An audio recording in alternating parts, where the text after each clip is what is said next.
I'm Riley, and I'm an intern for the Worldwide Operations Finance Department.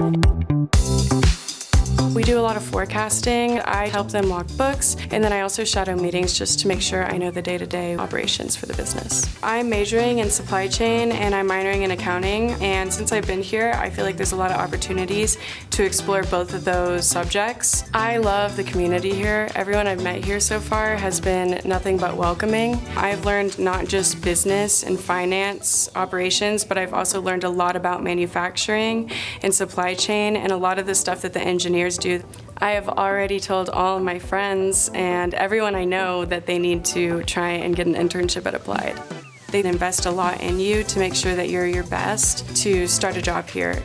I have a dog. I have a Cavalier King Charles Spaniel. He's my best friend in the whole world, and I couldn't live without him. I'm either playing guitar somewhere in Austin exploring or with my dog.